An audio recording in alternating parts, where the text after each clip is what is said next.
Welcome to Voice Rising with Kara Johnstad. Enjoy weekly conversations with leading luminaries, pioneering visionaries, singers, poets, musicians, and sound healers as we explore the profound role our voice plays on the path to self-realization and global enlightenment. The internationally acclaimed singer, composer, author, healer, recording artist, voice expert, creator of Voice Your Essence, and founder of the School of Voice, Kara Johnstad uses her extraordinary spiritual gifts to empower others. Everything in this world vibrates.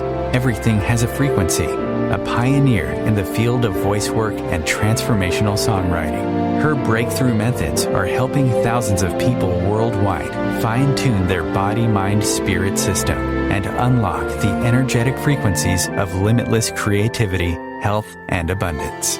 Share your voice, ask your questions, join in the conversation. Receive life-changing, positive transformation and rise together to create a sound world. And here's your host, Kara Johnstad. Hello, everybody. A very warm welcome. I am privileged today to be in conversation with the acoustic physics scientist and researcher, John Stuart Reid, who is on a mission to educate, inspire, and excite the world in the field of cymatics. John is helping us to understand how sound not only underpins all creation, but it holds a golden key. And that key is of utmost importance if we want to, I guess I would say, shift harm to harmony, if we want to be able to shift out of disease and back into ease.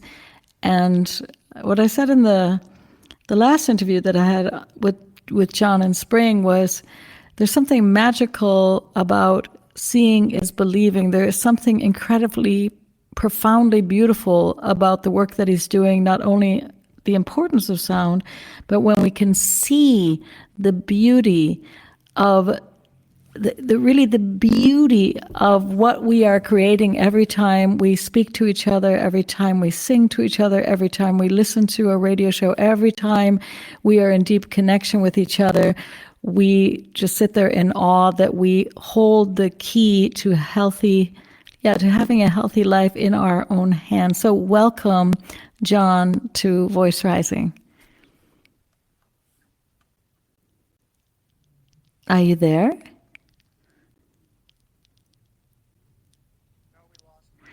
Okay, all right. So for those of you that are tuning in, we're going to get John back in. John is calling in. We are doing a Global Heart vibe in this moment. I am in Berlin at a studio in Germany, and John is in England at his studio. And OMTimes radio is, of course, on the East Coast of the United States. So this is the beauty also of connecting through all these waves, or as John might say, the bubbles which, he's back. So welcome, John, to Voice Rising. Thank you, Kara. It's a delight to be with you again. John, we had a beautiful conversation a couple of months back, and I just want to share that with our listeners because you have so much knowledge about sound and frequency and the voice and harmonics. You've been doing this for over 40 years. That means that you are young and chipper, of course, but you've been passionately doing this. And that is why I keep on reinviting you, because I'm so thirsty. I'm just incredibly thirsty. So for those of you that want to go back and listen to the first interview that I did with John, it's called Music, Medicine, and Voice, and it is in the archives at OMTimes Radio and on your favorite listening platform, the streaming platform. And everybody else, this show, we are calling The Singing Cells, Our Voice and DNA, and we're going to deepen the conversation on voice imaging with voice imaging DNA. I think that's what you call it, John. Well, we call it DNA voice signature, right? Oh, see? Yeah. DNA voice signature. So I want to talk about that. And I want to open the show. We closed the last show. You were talking about this amazing research that you had done with red blood cells and music. And you mentioned... And now white blood cells as well, Tara. Exactly. So you mentioned that. You left us on a cliffhanger, right at the end of the show. You said in the summer you were going to... So what have you discovered from your research about the white blood cells and music? And then... So, this is really, really exciting because, there's been very little research really into the biological mechanisms by which sound and indeed music and singing supports health in our bodies. And so a number of years ago, I had this hunch to carry out some experiments, conduct some experiments with human blood. And the essence of this, Cara, is very simple. We take a test tube of human blood, whole blood, and decant it into two smaller test tubes. We obviously warm it, to normal blood temperature. And then one test tube goes into what we call a Faraday cage, which is it's in our lab here. I'm looking at it now. It's an electromagnetically screened cage or box, a small room basically, but also very, very acoustically dead inside. So it's very, very quiet, almost as quiet as an anechoic chamber, really quiet. So that's where the kind of control blood vial goes, and that goes into an incubator in that little room. And then the other vial goes into another incubator, but this time it's in the main body of the lab, and it has a speaker in it. So we can now play music to that blood. And so the period of time that we use here is 20 minutes. This is the protocol. And then after the 20 minutes, we take the vial out of the Faraday cage, out of the quiet area, and do a test to test both the red blood cells and now, much more recently, the white blood cells. And then we do the same with the music incubator. Now, these experiments began actually 3 years ago now, and all of the results that we had from the red blood cell count showed an enormous increase in the number of viable red blood cells just with 20 minutes exposure or immersion in music. And so I was really, excited to obtain a white blood cell count fairly recently, a few months ago. And so we've now been conducting experiments with white blood cells and finding not quite as high of significant result as with the reds, but still, nevertheless, significantly more white blood cells than when, from the control environment. So this is really great news, Cara, because, it means that whenever we are immersed in a musical environment, and I have to give a caveat here and say that the sound level, the sound pressure level, has to be within a certain range. It can't be too quiet. If it's too quiet, it really won't have any therapeutic effects on us. And similarly, if it's too loud, it will actually have detrimental effects on us. So the kind of range that I'm talking about here, for those listeners who know about decibel levels, is between 70 dBA and 85 dBA. That's the kind of range. So just to give you an idea, in kind of everyday language, that would be classed as a moderate sound level, not very quiet, certainly not loud at 70. And at 85, it would be verging on very loud, but not so loud as to hurt our ears. So that's the kind of range. Anything in that range will have therapeutic effects. And one of the other interesting aspects to all of this research, Cara, was that, we had many people over the years talking about 432 tuning and also 444 concert pitch tuning, which gives 528 hertz in one of the piano note keys. And so a lot of people have believed that these different concert pitches have more of a therapeutic value. Well, it's not what the blood says, right? The blood experiments showed, because we tried music in all the different concert pitches, and basically there was no statistical difference between any of them. So in other words, if we used 432 music versus 440 tuning music, for example, no significant difference. But one of the really amazing and something we didn't expect to find was that classical music actually returned the poorest results. And this was kind of counterintuitive. We thought that classical music would actually, provide probably the best result. But it turns out no, and there's a very good reason for it, if you'd like me to share the actual reason, Cara.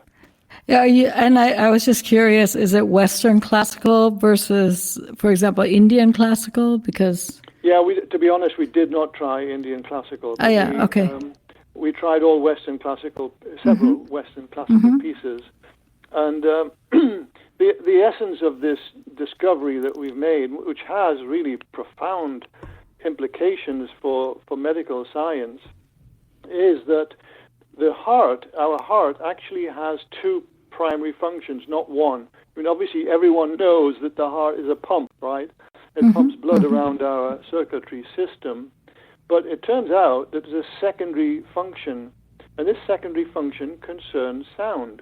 Well, we all know that the heart creates beats, and you can put your ear against someone's chest and hear those beautiful, slow, throbbing bass beats.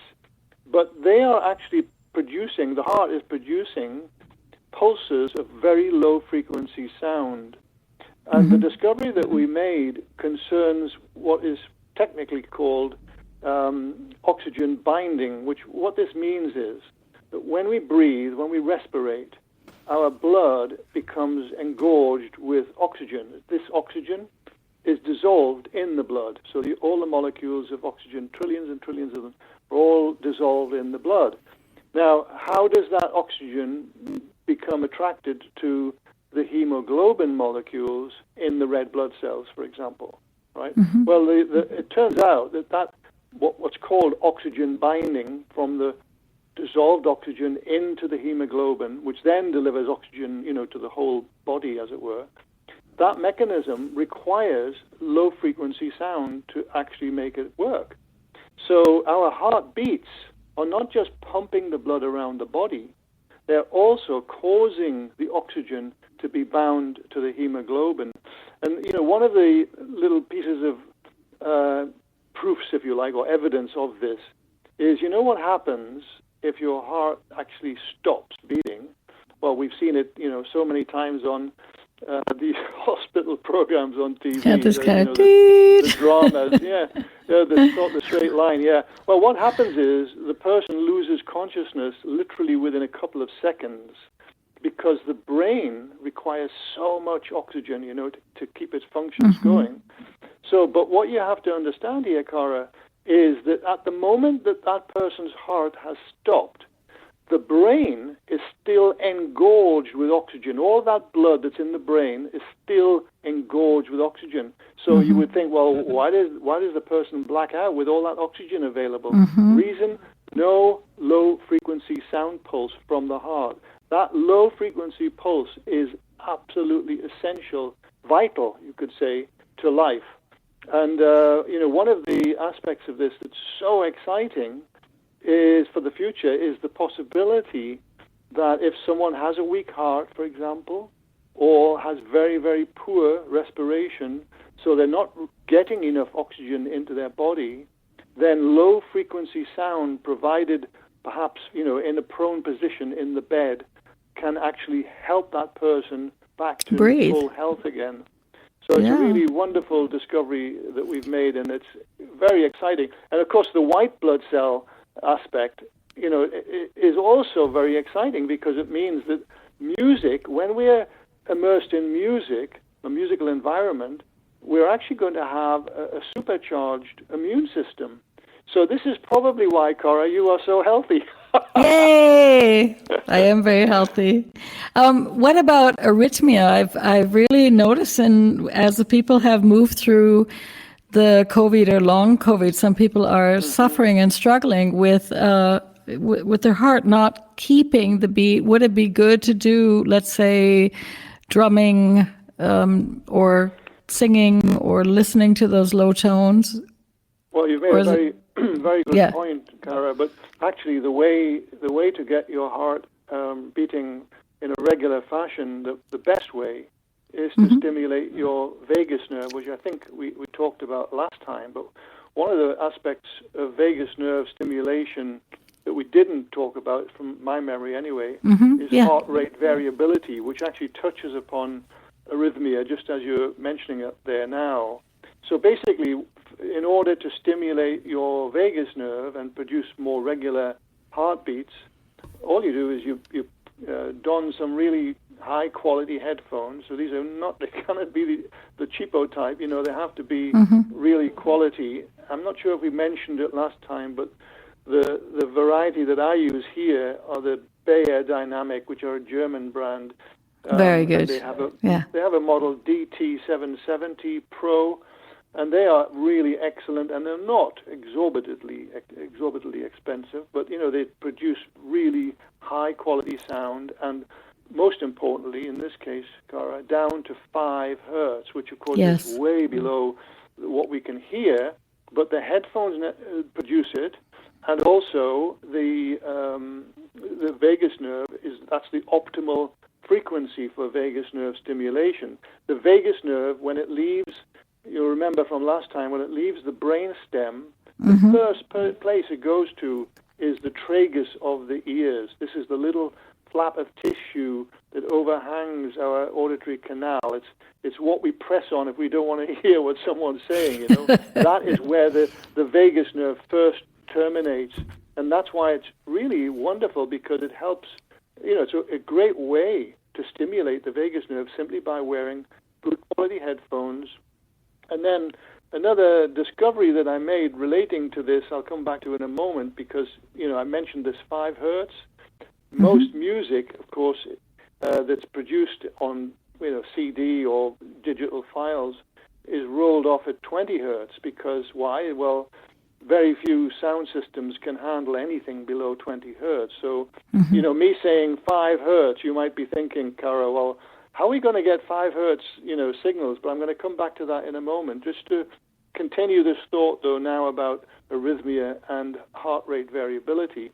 So various researchers have found that when the vagus nerve is stimulated optimally, and these very low frequencies like 5 hertz, 10 hertz, really do stimulate that vagus nerve, what happens is that it helps to slow the respiration, it helps to trigger sinus arrhythmia, and it also improves heart rate variability, and any conditions like arrhythmia are automatically supported or helped, by this same process.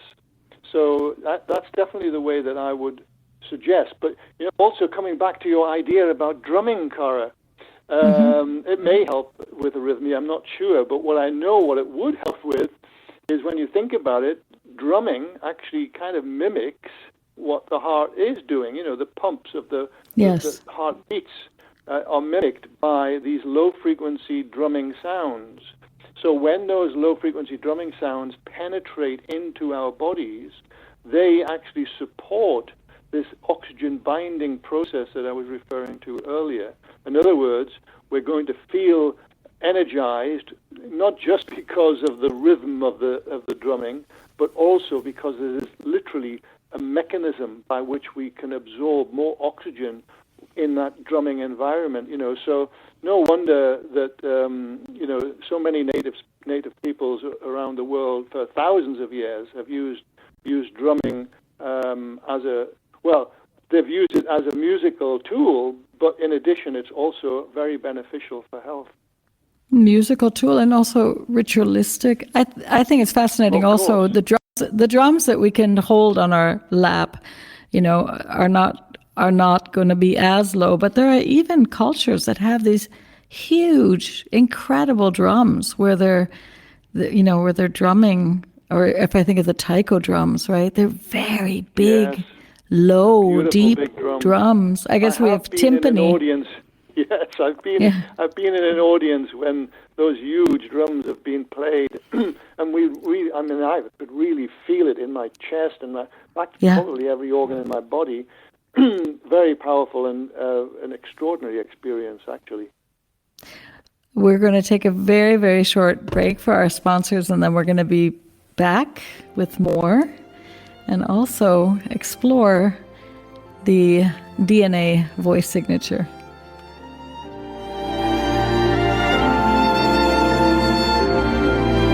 The cutting edge of conscious radio, OMTimes Radio, IOM FM. OMTimes magazine is one of the leading online content providers of positivity, wellness, and personal empowerment. A philanthropic organisation, their net proceeds are funneled to support worldwide charity initiatives via Humanity Healing International. Through their commitment to creating community and providing conscious content, they aspire to uplift humanity on a global scale. Connect at omtimes.com. OMTimes, creating a more conscious lifestyle. With happy clients all over the world, Cara Johnstad knows that your voice is the missing link to more authenticity, abundance, creativity, and health. An internationally acclaimed voice expert, Cara's breakthrough methods have helped thousands of people successfully heal their voice wounds and extinguish the story of self-doubt and shyness forever. Join in group trainings, attend online sessions, schedule one-on-one time, and invite Cara to work with your organization and community. Get started today. Go to www.carajohnstad.com and receive a special guided meditation designed to fine-tune your inner voice and welcome you on the voice journey. This is Kathy Beal, host of Celestial Compass, featuring astrology you can use. Celestial Compass points you to what's going on in the sky and what you can do with it down here on Earth. We also explore fun, effective, and cosmic tools for navigating this adventure we call life. Join me the first and third Monday of the month at 5 p.m. Eastern Time for Celestial Compass. It's enlightening, entertaining, and empowering. If I could be you, and you could be me for just 1 hour, if you could find a way to get inside each other's mind, walk a mile in my shoes. Walk a mile in my shoes. Walk a mile in my shoes. We've all felt left out, and for some, that feeling lasts more than a moment. We can change that. Learn how at belongingbeginswithus.org. Brought to you by the Ad Council. Walk a mile in my shoes.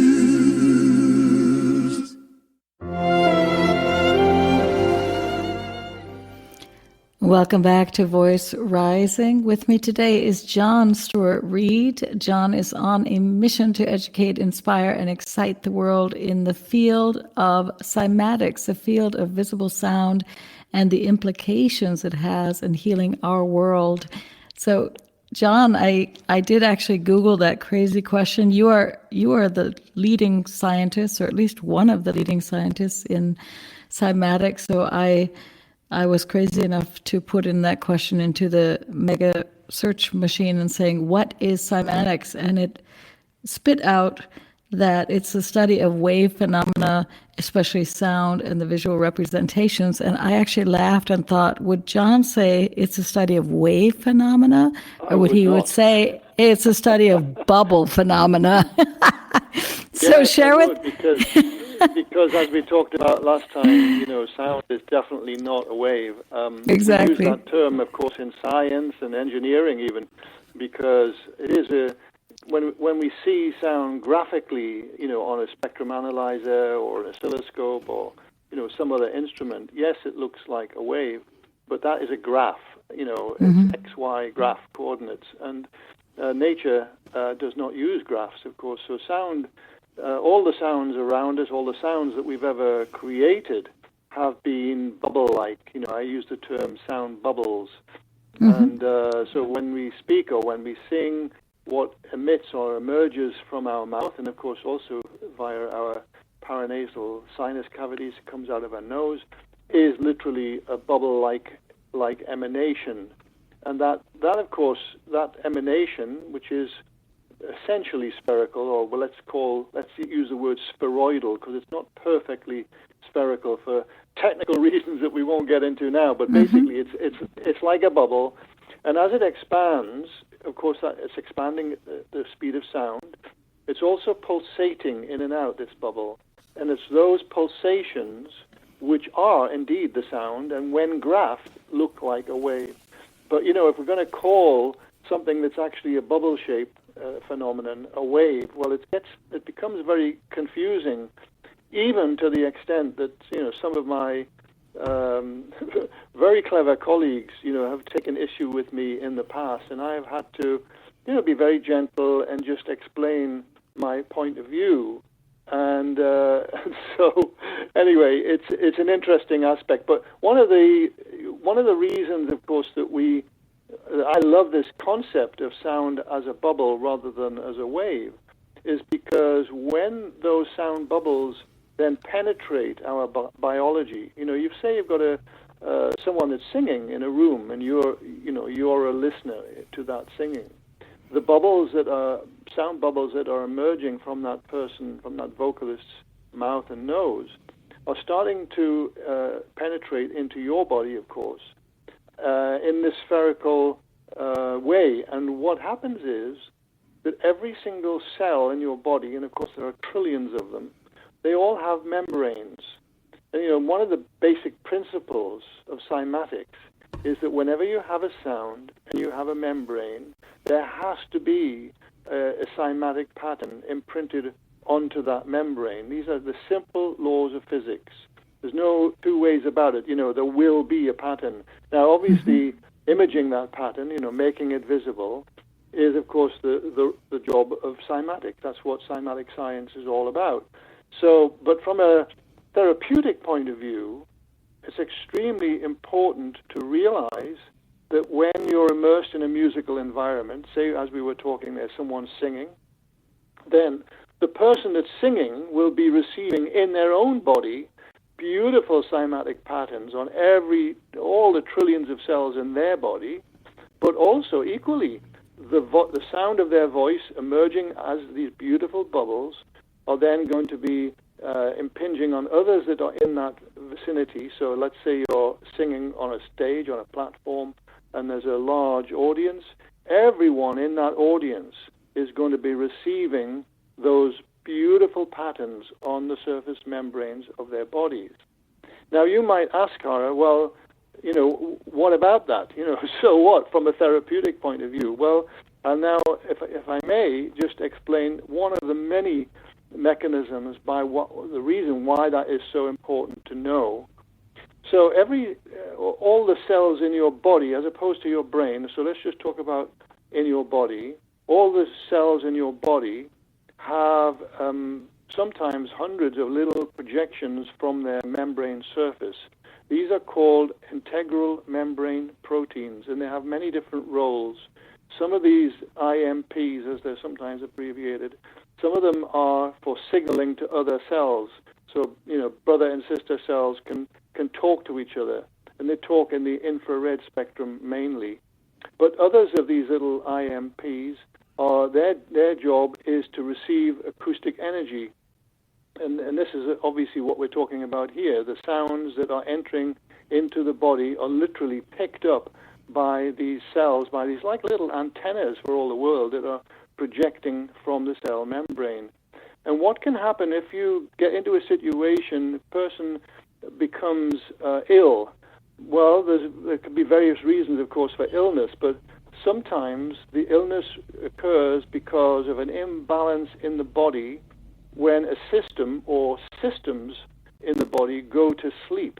This sleep state is called the G0 phase in medical terminology, and it basically means that this system of the body has gone into a kind of quiescent, I like to think of it, a kind of a sleeping beauty phase, where they're just not doing what they're meant to be doing. And why have they gone to sleep? Well, there can be many reasons. They've gone to sleep because your body has been invaded by a pathogen, and they're trying to protect themselves from this pathogen. Or they go to sleep because you have imbibed something toxic, a heavily toxic substance.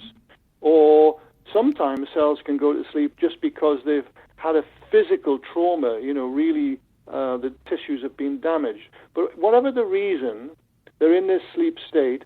Now, if you can now imagine this beautiful music, whether it be vocal music or, orchestral music, whatever it is creating now on the cells of that person, every cell, creating these beautiful cymatic patterns. And when the phase changes in the music occur, which are happening all the time in music, these phase changes, what happens is the cymatic pattern on all of these trillions of cells starts to rotate. So they're not static, they have a kind of gentle rotation. So now we can imagine that these IMPs, these little antennae that are projecting from the cell membrane, are getting a beautiful massage, very gentle massage. Again, gentle provided the sound level is not too high and not too low. Then if we get it into that optimal range, the cells are going to be receiving what I like to think of as the kiss, from the prince that's going to awaken Sleeping Beauty. And this is literally a kind of nutrition. It's a kind of sonic nutrition that we're giving to the cells through sound therapy or music medicine principles, and therefore helping the cell to gently reawaken, rejoin the cell cycle, and therefore create balance again in the body, and the illness is then banished. So that's it in a nutshell, Cara. Yeah, this is so glorious. I actually have a dear friend in the moment, and she has her mitochondria is not producing any very, very little energy. So a beautiful soul, a meditator, a wise, wonderful being. And, her path is maybe to go deeper and deeper into silence and meditation. But I'm going to share this interview with her and say, because she loves music and she used to play a lot of music. And maybe the key one can experiment and explore is to immerse ourselves in these sounds. And when you said before, John, I had to think of voice, because when we say these bubbles are pulsating, what I think about it is there is not only an outward movement to sound, but also, again, like you were saying, an inward movement. So our body is empty, right? And I know, and this is my key to so much healing in singers, is that it is through I would say the vortex, the light sucking action of these vocal folds that is almost pulling lighter sound into our body, that the intonation is happening so beautifully. And so when a lot of people that try to sing and they're thinking only out, out, out, out, there's much too much pressure. And so if we can hold this image that there is a balance of almost like unfolding or blossoming for me, of almost seeing bubbles. When you say that, it just makes me so happy, because there's so many people singing that think that I'm going to take in a deep breath and I'm going to push it out into the world, instead of saying, how can I embody this sound, which then expands and reflects back. That's how I feel it, right? And well, can I talk a little bit about energy, because your friend yes, please do. Yes. And I think this is a very important point that I'd like to stress here.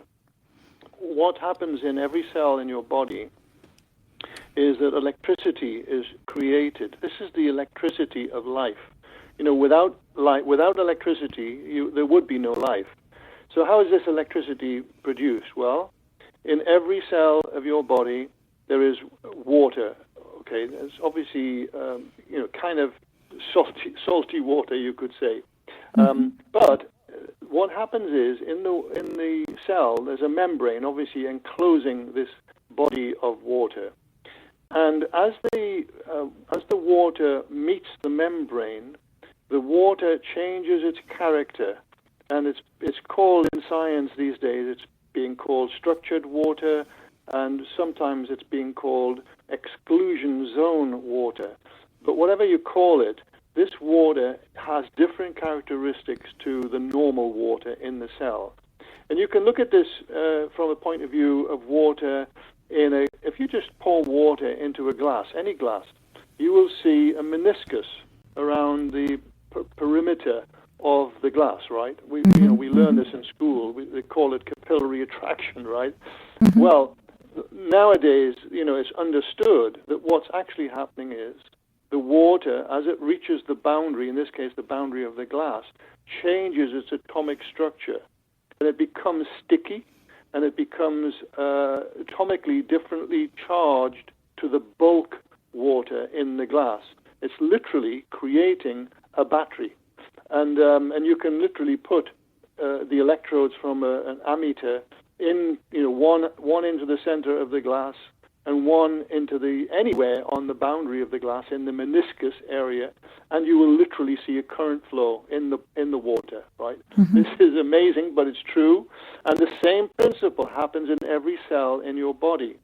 So coming back to this idea of how do we charge our body with energy, obviously it comes from the electricity, but how do we create more electricity? How do we create more exclusion zone water or more structured water in our cells? Well, it's created by light. And the light that I'm talking about here is infrared light. So one of the ways that we create infrared light is with sound. So every sound that you have ever made creates infrared light. So if your friend actually sings, then the act of singing is creating infrared light. Okay, some of that energy is leaving her. It's going out into space, literally, as modulated infrared light. And I like to think about this from the point of view that it doesn't just stay locally. Unlike sound, which falls off very quickly by the inverse square law, light, the energy from infrared light, zips into space, where it will literally travel forever. I mean, unless it meets some dense matter. So, our songs literally, if we're singing outdoors, I'm talking here, will literally travel to the stars. But coming back to the idea of the energy, some of that energy, has left your friend and is gone, but some of that energy, of course, is retained. And that energy that's retained creates infrared light. And that infrared light has the effect of recharging the structured water in the cells, which then leads to more electricity and therefore more energy in your body. So singing actually provides your body with more energy. Now, obviously, there are other ways, for the body to be charged with energy, like, for example, food. We all need to eat, and good quality nutrition, of course, will help. Also, of course, good hydration. Your friend must drink really good water and not water from the tap that might have chemicals in it, but really good quality water. These are all ways, and also, of course, just keeping warm, not getting cold. You must keep warm as well. All of these ways, but the singing, of course, we are focused on here today because it is so important. Or even humming. If people can't sing, well, okay, they should hum, because humming is also a very powerful way of creating infrared light in the body. Yeah, exactly. And I think a lot of times people think, oh, I'm too tired to sing today, or I'm too sad to sing today, or I'm too sick to sing today, or whatever. And they don't realize even a little bit of lying there and humming, just like you said, it really recharges our body. We're going to take a very short break. Yeah. Okay. And then we're going to come back with the golden ratio, and we're going to come back with this amazing work you're doing with voice imaging. Thank you.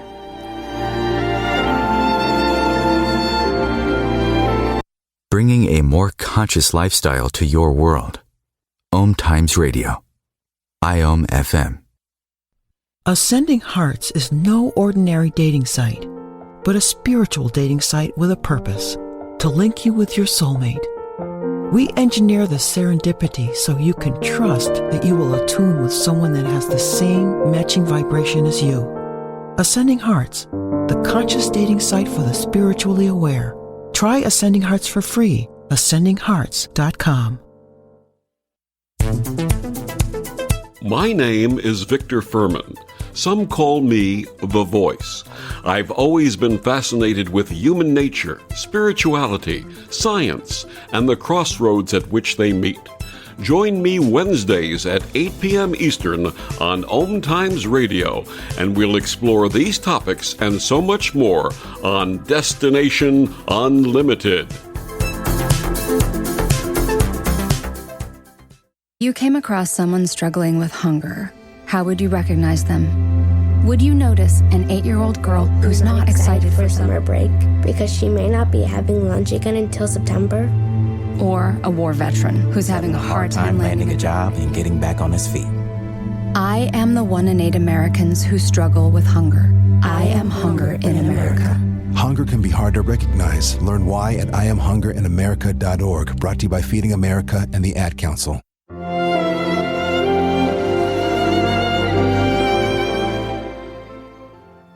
Welcome back to Voice Rising with me. Today is John Stuart Reid, and this is our second interview. So you guys, if you want to check out the first one, it's called Music, Medicine, and Voice. This one is called The Singing Cell, Our Voice, and DNA, and that's what we're going to get into now. John, share with us a little bit. You asked me to send you a very small, and it was done very quick, sample of my voice, and you surprised me with a DNA voice signature. And we wanted to talk a little bit about what this is. And I don't even know if we can weave this into the golden ratio. Oh, yes, we can indeed. Yeah? We can indeed, Cara. Okay, do your magic. All, yeah, I think it's important for everyone to realize that our DNA doesn't just give us, the physiognomy, of our face, the facial features. It doesn't just give us the color of our hair, the color of our eyes, and so on. It also actually gives us the unique voice that we have. Everyone has an absolutely unique voice. And so what we are doing, we are an organization that's focused on research primarily. But in order to fund our research, we have a number of products for sale, and one of them is the DNA voice signature. And what this is, it means basically that we take anyone's unique voice and we imprint it onto pure water. Therefore, we make that voice visible as a beautiful form of geometry. And trust me, everyone has beauty, great beauty in their voice. Mm. So when and by the way, we use this term, this adage with the cymoscope instrument, beauty in equals beauty out, and it is so true. You put any beautiful sound into the cymoscope, what you see is gorgeous, really beautiful imagery. Conversely, if we put some sound that's very unpleasant on our ears into the cymoscope, what we see is a kind of ugly mess. I mean, it really is horrible to look at. So with your voice, you sent in that beautiful song that we are sound, we come from sound. And what's the title of that song, by the way? We are created by sound. Yeah, we are created by sound. Yeah. We are created by the song of the universe. Yeah. Exactly. Beautiful. Exactly. Anyway, as soon as I heard it, I thought, oh, thank goodness, that, because I knew it was going to be really, really beautiful to behold. Anything that's beautiful on the ears is going to be beautiful in the cymoscope. So it was, sometimes we take a little time to capture a moment of great beauty. But in this case, it happened extremely quickly. Every single moment that we looked at in your voice file was beautiful, absolutely beautiful. And this particular moment that I chose is what we classify as a 10-fold geometry. What this means is that it has 10 antinodes. It has a 10-fold structure in the geometry. Now, for listeners, obviously it's very hard to describe. I hope that any listener can go onto your social media site, Cara, and actually see this beautiful DNA voice signature. But anyway, so coming back to the phi ratio and the geometry. So what you need to understand is that 10-fold structures, when we see them imprinted onto water like this from your beautiful voice, 10-fold is actually 5-fold times 2. What this means is that there's a phase shift that's causing a pentagonal image to be slightly phase shifted to the right and that then gives us, the 10 points, the 10 antinodes, as opposed to the 5. I know it sounds all a bit, technical, but you just have to look at the image to see that not only is there 10 antinodes around the outside, but if you look in the center, the core of the DNA voice signature, you see a beautiful pentagon. Now, a pentagon, which is obviously 5 points, 5 antinodes, that is nature's most powerful form of the phi ratio.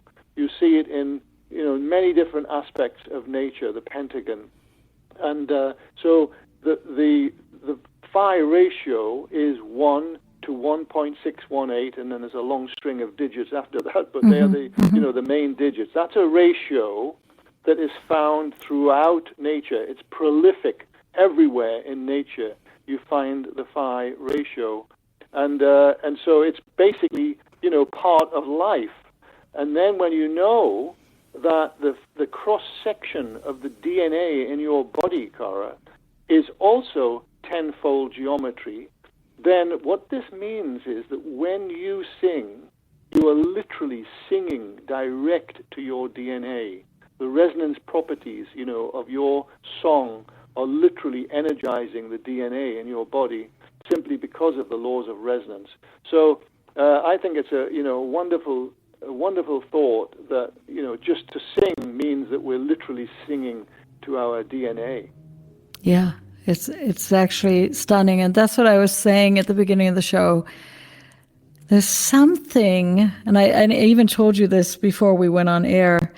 The logical mind says, "Oh, it's this ratio and that ratio." When you see the beauty, there is something that awakens in our, I don't even like the word unconscious, in our imaginal beings, in our poetic beings, in the beings that know that a babbling brook and that a beautiful rose and that a stunning sunset, there are places where there are no words, even though we know words and sound are powerful. There's something that when one sees our voice or the sound come alive in these shapes and forms, that we, or at least I can speak for myself, realize how powerful we are when we share with each other, when we speak with each other, when we sing a lullaby to each other, when we whistle while we cook, right? And I mean, it moves science, and I think that's what what can I say? I mean, I said this in the last show, I'll say it in this show too. The work you're doing is profoundly beautiful because it brings the bridge from the facts and the data to where we need it the most, which is heart, which is beauty, which is love, right? And do different people then have? Does everybody then have? Some people have 10-fold, 8-fold, 12-fold. Oh, many different folds. Wow. Orders, all the way from 3-fold up to even 22-fold. And every geometry has its beauty and has its qualities. So, what we're going to be doing in the future for anyone who wishes to order their DNA voice signature, we're going to be providing a kind of analytical but beautiful notes to show why this geometry is so important. They're all important, but for different reasons. Yes. So we're going to provide that as just part of our normal service. But coming back to this word that I just heard you say, the word data or data, this brings me to think about for example, the James Webb Space Telescope, which was launched Christmas last year, and it's already producing amazing results. And someone said to me recently, why do we need a simoscope instrument? We can't get any more data, than is in the signal. Why can't we apply conventional tools, conventional analytical tools to exploring the sound from a spectrum analysis point of view or something like that, right? So what I went back to this scientist with was this, that the James Webb Space Telescope has already been phenomenally successful.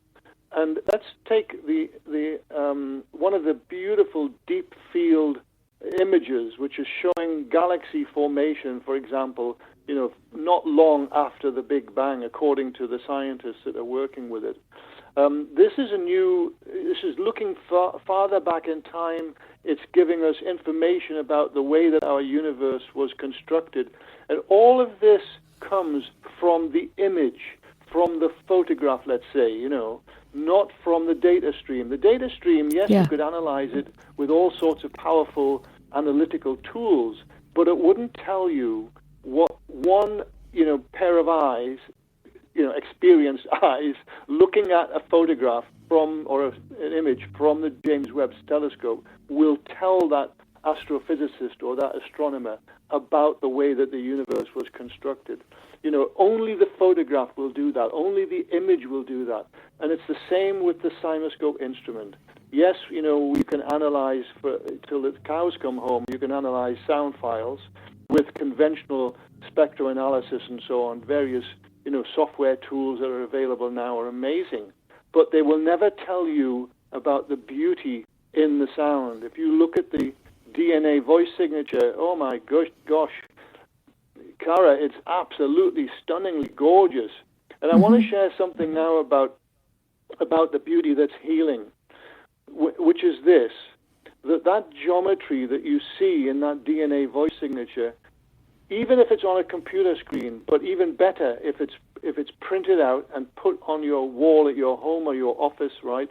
When sunlight or even incandescent light, just, artificial light, illuminates that DNA voice signature geometry, what happens is the light from the sun or from the incandescent source, which is unmodulated, has no data in it, in other words, when it reflects from that beautiful DNA voice signature into the room, it's then carrying with it the modulations of that geometry. And those modulations, like we've just been talking about, the phi ratio, the fact that it talks direct to your DNA, all of that happens in an instant when light reflects from that beautiful DNA voice signature and then penetrates into the flesh of the person that's watching or looking. So, and the light that penetrates the most deeply, of course, is in the infrared spectrum. And all light has an element of infrared in it. It's not only visible, there's always an infrared component. You can't separate them.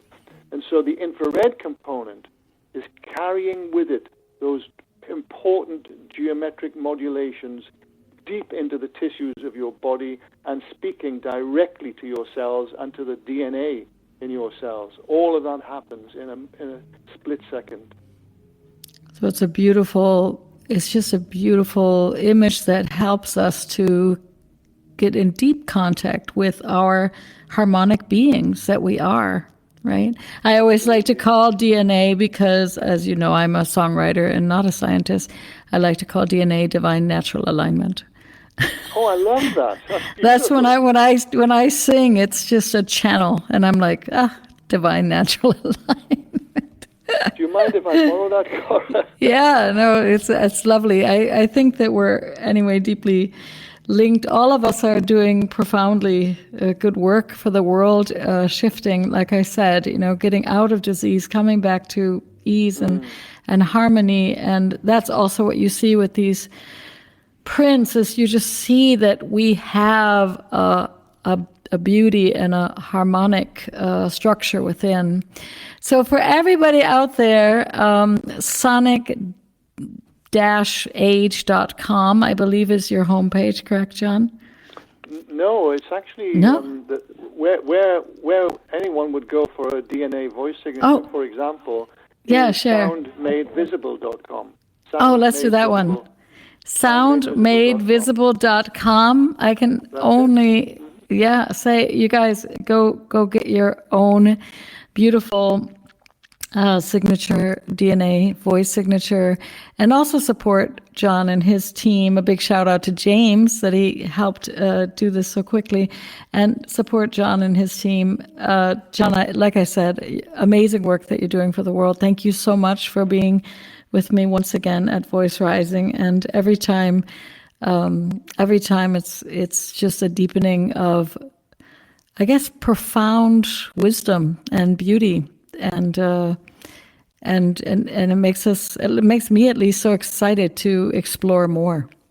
Yeah, to become an astronaut. It's been a delight. It's been a delight, and I do love to share, and I think it's important that knowledge is shared, good quality knowledge is shared into the world, and helps the world to heal. Basically, we certainly need it at this time in the humanities journey. Yes, exactly. So thank you. Many blessings to you. Bye-bye. Many blessings, Cara. Bye-bye.